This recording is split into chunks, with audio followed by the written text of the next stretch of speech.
হাসির রাজা, জ্ঞানের রাজা, রসিক রাজা। মানে আমি তোমায় সকাল সকাল কোন অলক্ষণে কথা বললাম রানী? আমি তো কিছুই বুঝতে পারছি না। বললেন না, অলক্ষণে কথা বললেন না।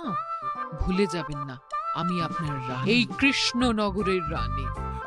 আমি তো তোমায় একটু কোনো কথা নয়, হ্যাঁ? নিজের কাজ নিজে করুন, বুঝলেন? অন্দরমহলে আমার অনেক কাজ আছে। নিজের কাজ নিজে করব? আমি তোমার স্বামী, আমি তোমার কাছে এইটুকু আবদার করতে পারি না? হ্যাঁ,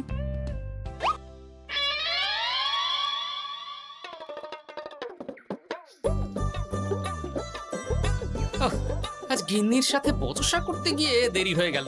মহারাজ আবার আমার দেরি দেখে রেগে না যান।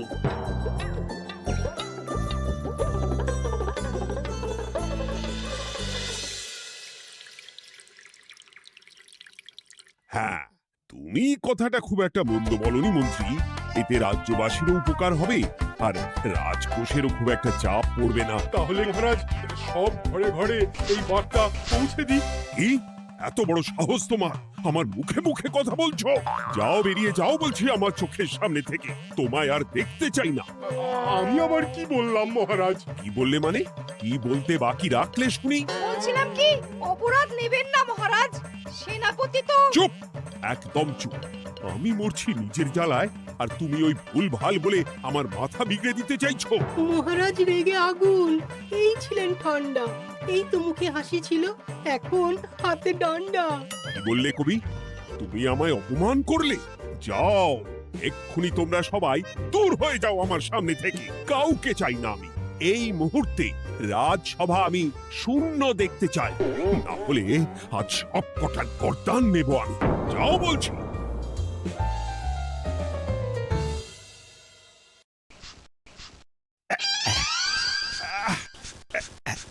আহা, একটু শান্তি হলো।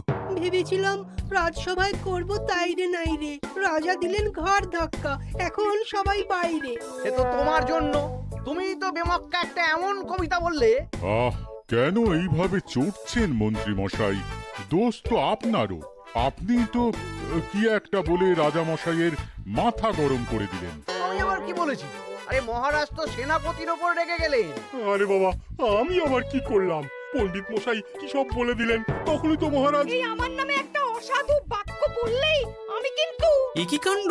কৃষ্ণনগর রাজসভার সভারত্নরা বাইরে বের হয়ে কি মহা হট্টগোল শুরু করলেন। মহারাজ সবাইকে একসাথে ঘাড় ধাক্কা দিয়েছে। ওরে বাবা, এতগুলো ঘাড়ে রাজামশাই একসাথে ধাক্কা দিলেন কিভাবে?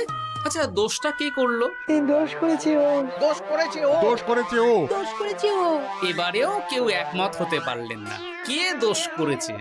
আচ্ছা বেশ, কি হয়েছে কেউ একটা খুলে বলুন দেখি। আমি বলছি, মহারাজ বেশ খোশ মেজাজি ছিলেন, কিন্তু হঠাৎ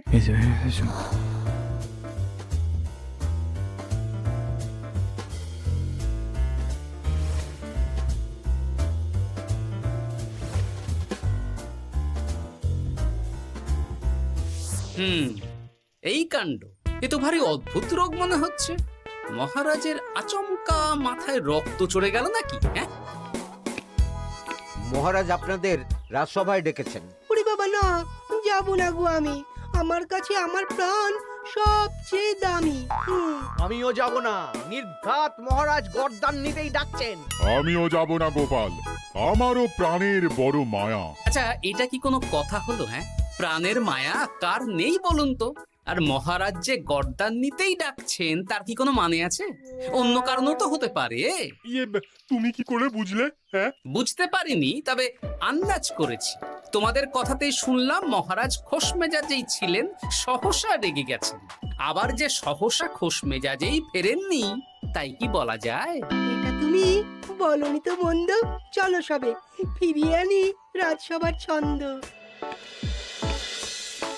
আরে গোপাল, এসো এসো এসো। তা এত দেরি করলে কেন? বাকিরা কোথায়? তারা আসছেন মহারাজ। আপনি তাদের ডেকেছেন, তাদের ঘাড়ে কটা মাথা যে তারা আসবেন না। কিন্তু মহারাজ, আমি অন্য কথা ভাবছি। কি কথা গোপাল? আপনি নাকি সভায় আজ হঠাৎ সবার উপরে রেগে গিয়ে তাদের সভা থেকে বের করে দিয়েছেন মহারাজ? এ কি সত্যি মহারাজ? আরে না না গোপাল, মোটেও না। বলতে পারো আমি সবার সাথে একযোগে একটা রসিকতা করছিলাম। আমি দেখছিলাম সবাই আমার রসিকতা কেমন বুঝতে পারে। তাই নাকি? আসলে তুমি ছিলে না বলেই এরা কেউ আমার রসিকতা ধরতে পারেনি। এ কি সত্যি মহারাজ? আপনি সত্যি আমাদের উপর কোনো রাগ করেননি? হুম, এ কি এই সব কিছুই আপনার রসিকতা ছিল? ও মা, তাই নাকি মহারাজ? এই যে আপনি শুনিয়ে দিলেন কথা কড়া কড়া, সবকিছুই ছিল আসলে নিছক মজা করা। আহ, আবার যত সব বাজে বকছো তোমরা। এত কথা কেন? তোমরা কেউ আসলে মহারাজ কৃষ্ণচন্দ্রের রাজসভার যোগ্য নও। যাও যাও, দূর হয়ে যাও। কিন্তু মহারাজ, এই যে আপনি বললেন। আহ, তুমি সবার আগে যাও তো। তুমি হলে সব নষ্টের গোড়া। যাও বলছি, আমার আর ভালো লাগছে না। যাও। জব বাবা।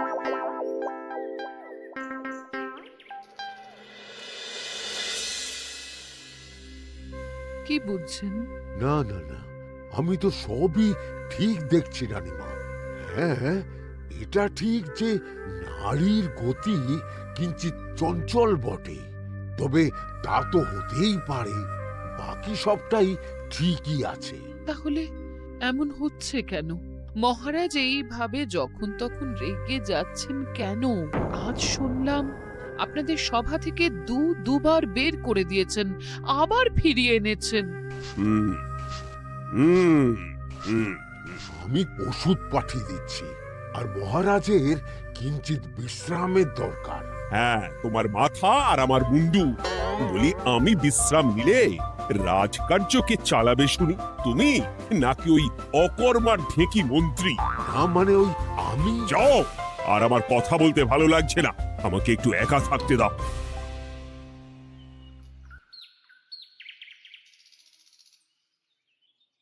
ব্যাপারটা কি বুঝলে গোপাল? রাজবৈদ্য তো মহারাজকে দেখতে রাজবাড়িতে গেছেন। কি মনে হয়? গতকালও আমি যখন বাগানে গেলাম,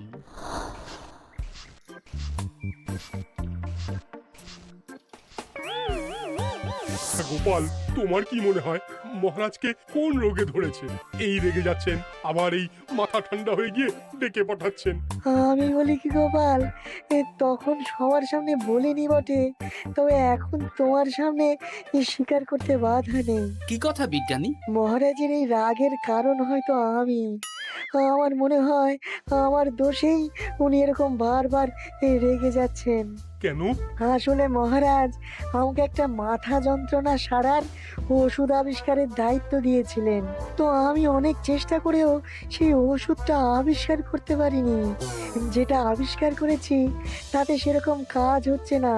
আমার মনে হয় ওনার মাথা ব্যথা থেকে এরকম হচ্ছে। সে যাই হোক, তুমি কিছু একটা করো গোপাল। মহারাজের অসুখ কিভাবে সারানো যাবে সেটা নিয়ে কিছু একটা ভাবো। ভাবতে তো হবেই। আজ সন্ধেবেলায় তুমি তোমার বাড়িতে বাকি সভাসদদের ডেকে আনো, আমি সমাধান সঙ্গে নিয়ে সময় মতো চলে আসবো। আচ্ছা বেশ, তাই হবে। আমি এখনই বাকিদের খবর দিয়ে দিচ্ছি। আর বিজ্ঞানী, একটু এদিকে এসো তো, একটা কথা আছে।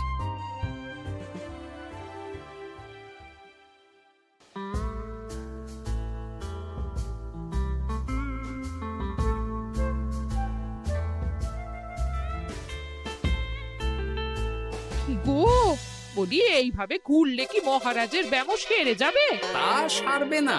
তার চেয়ে এক কাজ করি, কিছুটা আলু আর ছোলা সেদ্ধ করেছি, তার সাথে নুন, লঙ্কার গুঁড়ো আর লেবু দিয়ে মেখে আলু কাবলি বানিয়ে দিই, কি বলো? হ্যাঁ, দাও দাও দাও, মন্দ হয় না। মহারাজের মন উচ্চাটন, তার কি কারণ? মাঝে মাঝে আসছেন আর মহারাজ রেগে আগুন হয়ে যাচ্ছেন, আবার যেই সে ব্যামো ঠিক হয়ে যাচ্ছে মহারাজ সেই আগের মতন। তার উপর আবার সভাসদেরা মনে করছে তাদেরও কোনো দোষ আছে। তাহলে দুয়ে দুয়ে চার করতে হবে, কিন্তু কিভাবে কিভাবে কিভাবে? এই নাও আলু কাবলি খেয়ে পেট ঠান্ডা করে নাও দেখি। হ্যাঁ, বেশ কিছুদিন আগে বিজ্ঞানী লেবুর রসের জাদুর কথাই তো বলছিল। আচ্ছা গিন্নি, তুমি তোমার বিয়ের সময় তোমার বাবার মুদির দোকানের একটা কাঠের ছোট বাক্স পেয়েছিলে না, যাতে শ্বশুর মশাই মোহর রাখতেন? উমা, সে বাক্স তো ঝুলকালি মেখে আছে গো, তা দিয়ে তোমার কি হবে? ঝুলকালি লেগেছে? বাবা বাবা বাবা, তাতে তো আমার কাজ আরো ভালো হবে। যাও যাও যাও, নিয়ে এসো দেখি। আমি ততক্ষণে বেশ খানিকটা অদৃশ্য কালি বানিয়ে ফেলি। না না, আমি তো বলছি মহারাজের কোনো রোগ নেই, সামান্য উদ্বেগ ছাড়া আর কোনো সমস্যাই নেই মহারাজের। তাহলে মহারাজ আমাদের এই তুর্কি নাচন কেন নাচাচ্ছেন শুনি, মস্করা করে? তাই তো উত্তর জানা চাই তো। আর এই যে এত জরুরি তলব পাঠিয়ে গোপাল আমাদের ডেকে পাঠালো, তার তো টিকিরও দেখা নেই। গোপাল কি করবে শুনি? যে রোগ আদপেই নেই সেই রোগ কিনা ওই গোপাল ছাড়াবে? আমার তো বিশ্বাসই হয় না। বিশ্বাসে মিলায় বস্তু, তর্কে বহু দূর, তাই না মন্ত্রী মশাই? পেলে গোপাল, মহারাজের রোগ সারাবার কোনো উপায় পেলে? আচ্ছা গোপাল, রাজবৈদ্য বলেছেন মহারাজের কোনোই অসুখ নেই, তা তুমি কি সারাবে শুনি? হ্যাঁ, রোগ হয়তো রাজবৈদ্য মশাই ধরতে পারেননি, কিন্তু কিছু তো আছেই যার জন্য মহারাজ এমন আচরণ করছেন, তাই না? তা তুমি বলো না মহারাজ এমন কেন করছেন, আর কি তার সমাধান? এক এক করে বলি। আমি ভেবে দেখলাম এর জন্য আমরাই দায়ী। বলো কি? আমরা সবাই কোনো না কোনো সময়ই মহারাজের রাগের কারণ হয়েছি, তাকে আঘাত দিয়েছি, বিষণ্ণ করেছি। ইচ্ছে করে করিনি হয়তো, কিন্তু করেছি। আর মহারাজ সেই সব কথা বুকে চাপা দিয়ে রেখেছেন। তুমি বলতে চাইছো অতীতে সেই সব ভুলের কারণেই মহারাজ এমন করছেন? আমার তো তাই মনে হয় সেনাপতি। আচ্ছা আচ্ছা, তর্কের খাতিরে যদি তাই ধরে নি, তাহলে এখন আমাদের কি করণীয়? আমরা তো কাল যন্ত্রে চেপে অতীতে ফিরে যেতে পারবো না যে সেই সব ভুলগুলো শুধরে দেব। তা হয়তো হবে না, কিন্তু কিংকর্তব্য বিমূঢ় বাবার আদেশ যদি মানি, তাহলে এই সমস্যার সমাধান সম্ভব মন্ত্রী মশাই। কি বললে? ত্রিকালজ্ঞ বাবা কিংকর্তব্য বিমূঢ়, সে আবার কি গোপাল? আছেন একজন জ্ঞানী ব্যক্তি, আমার খুব পরিচিত। তার দেওয়া একটা উপদেশ আমার জানা আছে। আমার বিশ্বাস তাতে মহারাজের এই সমস্যার সমাধান হয়ে যাবে। কি করে শুনি? এই কালি হলো অদৃশ্য কালি। কলম দিয়ে অদৃশ্য কালিতে কাগজের উপর লিখতে হবে। কি লিখতে হবে? লিখতে হবে যে মহারাজের সাথে অতি সাম্প্রতিককালে আমরা যা যা অন্যায় করেছি তাই লিখতে হবে। কোনো মিথ্যে কথা লেখা যাবে না। তবে চিন্তা নেই, অদৃশ্য কালি, ফলে কেউ কারো লেখা পড়তে পারবে না। এইবার এই কাগজ ভাঁজ করে ফেলে দিতে হবে এই বাক্সে। বাক্সে তালা, তার চাবি থাকবে মন্ত্রী মশাইয়ের কাছে। আবার আমার কাছে কেন? পরে যাতে কোনো সন্দেহ না করেন, যা সন্দেহবাতিক মৌন আপনার। বললে এইবার এই বাক্স সারা রাত নদীর ধারে বটতলায় পড়ে থাকবে, চাঁদের আলো পান করবে। তারপর সকালে আমরা সবার সামনে এই বাক্স ফেলে দেব নদীর জলে। সবার অন্যায় সারা রাত চাঁদের আলো পান করে শুদ্ধ হয়ে ভেসে যাবে নদীর জলে। ব্যাস ব্যাস, আমরা সবাই পাপ মুক্ত হয়ে যাব। একদম সবাই শুদ্ধ হয়ে যাব, আর মহারাজের ব্যামো সেরে যাবে। কিন্তু তুমি কোনো চালাকি করছো না তো গোপাল? অদৃশ্য কালিতে লেখার সাথে আমি আর কোন চালাকি করব মন্ত্রী মশাই? দেখুন, আমি একটা কাগজে লিখছি।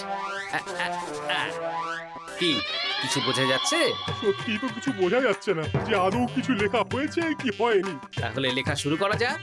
এক এক করে লিখুন আর কাগজ ভাঁজ করে বাক্সে ভরে দিন। আর হ্যাঁ, একদম মিথ্যে কথা লিখবেন না, তাহলে কিন্তু লেখাগুলো অদৃশ্য থাকবে না, ফুটে উঠবে। আচ্ছা গোপাল, বুঝেছি।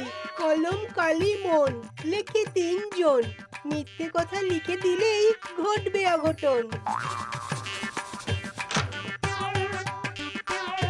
আমি বাক্সটা নদীর পাড়ে সঠিক জায়গায় রেখে আসব। তারপর কাল সকালে সবাই মিলে এই বাক্স ফেলে দেব নদীর জলে। ঠিক আছে?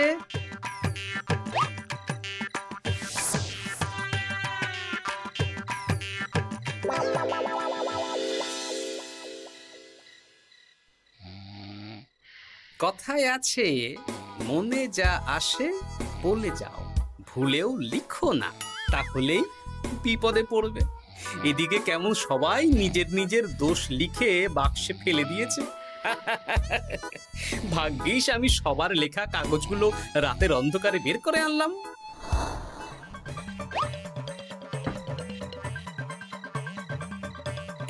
এইবার এই কাগজগুলো ঢুকিয়ে দিলেই কেল্লা ফতে। এখন সবার পাপের স্বীকারোক্তি আমার হাতের মুঠোয়।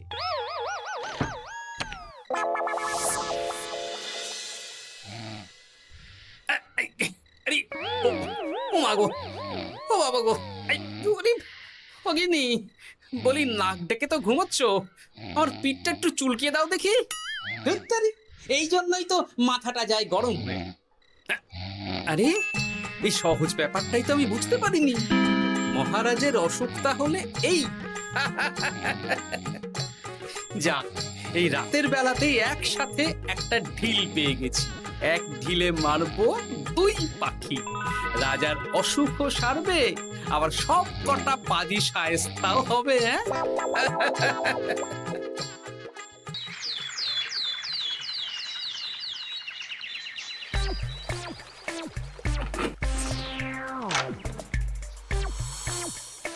কি এইবার শান্তি হয়েছে তো মন্ত্রী মশাই?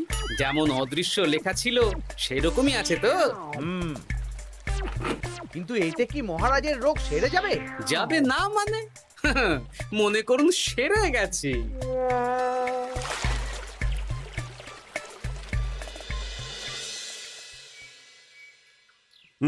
তাহলে আজকে সভার কাজ শুরু করা যাক। ক্ষমা করবেন মহারাজ, সবার কাজ শুরু করার আগে একটা দরকারি কাজ আগে করা দরকার। না হলে আবার কখন আপনি আমাদের কারো উপর রেগে যাবেন আর আমাদের সভা থেকে তাড়িয়ে দেবেন, তার তো ঠিক নেই, তাই না? আহ গোপাল, আর বিরক্ত করো না। আমার এত সাহস নেই মহারাজ যে আমি আপনাকে বিরক্ত করব। আমি তো জানি নিজের পিঠ যখন নিজে চুলকোনো যায় না, আর কেউ থাকে না সেই পিঠ চুলকিয়ে দেবার মতো, তখন কিরকম বিরক্তি জেগে ওঠে, তাই না মহারাজ? এ কি গোপাল, তুমি এত কিছু কি করে জানো? জানাই তো আমার কাজ মহারাজ। আর এও জানি যে আপনার এই বিরক্তির পেছনে সভাসদগণের ভূমিকা ঠিক কি। তার মধ্যে তুমিও আছো গোপাল, তাই না? আছি, পুরো মাত্রায় আছি মহারাজ। তবে হ্যাঁ, আমি কিন্তু তাই বলে রাজকোষের হিসেবে গোলমাল করে মহারাজের কোপের কারণ হইনি মন্ত্রী মশাই। এটা কি গোপাল আন্দাজে বলছে? না হলে কাল অদৃশ্য কালিতে আমি কি লিখেছি সেটা জানলো কি করে? এই, আমি যা লিখেছি সেটাও কি গোপাল পড়ে ফেলেছে নাকি? যাকে পড়লেই বাকি, সব লেখা তো ওই নদীর জলে ভেসে গেছে। আমি যে লিখেছি তার প্রমাণ কি? তবে আর চিন্তা নেই মহারাজ, সমস্যার সমাধান হয়ে গেছে। এখন থেকে আপনি যতক্ষণ রাজসভায় থাকবেন, প্রথমে মন্ত্রী মশাই, তারপর পণ্ডিত মশাই, আর তারপর রাজবৈদ্য পালা করে আপনার পিঠ চুলকে দেবে। কেন আমি কেন চুলকে দেবো? না দিলে যে আপনার কপালে অনেক বড় শাস্তি ঝুলছে মন্ত্রী মশাই। রাজকোষে যে জালিয়াতি আপনি করেছেন তার স্বীকারোক্তি আমি হাজির করব যে মহারাজের সামনে।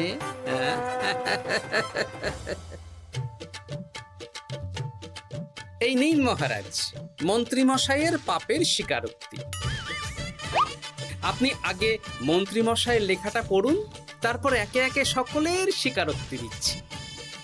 এ কি মন্ত্রী, তুমি রাজকোষ থেকে 500 মোহর চুরি করেছো, আর তার বদলে সেই হিসেব তুমি পুকুর পাড় বাঁধানোর খরচ হিসেবে দেখিয়েছো।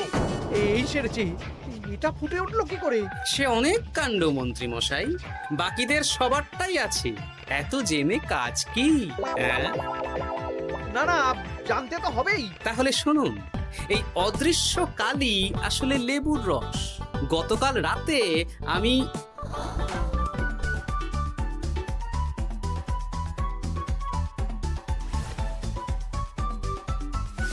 এবার লেবুর রসে অদৃশ্য লেখা কেন বা কিভাবে ফুটে উঠলো সেটা বিজ্ঞানী বোঝাবে। লেবুর রসে লেখা আগুনের তাপে ধরলে ফুটে ওঠে, কারণ লেবুর রসে থাকা অম্ল কাগজের সাথে থাকা শ্বেতসারের সাথে বিক্রিয়া করে এবং তাপ পেলে সেই বিক্রিয়া দ্রুত হয়ে কাগজের শ্বেতসার রাসায়নিকভাবে পরিবর্তিত হয়ে গাঢ় রং ধারণ করে।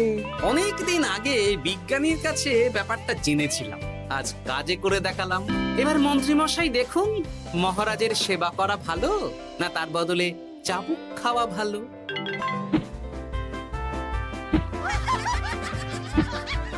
ওরে বাবা না, না, উফ! আগে যেমন বুনো ওল তেমনই তো বাঘা তেঁতুল হবে মন্ত্রী মশাই। যা, রাজা মশাইয়ের মেজাজ আবার বিগড়ে যাওয়ার আগেই কাজ শুরু করে দিন ও বাকিদেরকে সেবা করার সুযোগ করে দিন। আজ থেকে ভুল হলে শুধরে নেব ভুলকে, মন্ত্রীমশাই মহারাজের পিঠ দেবে চুলকে।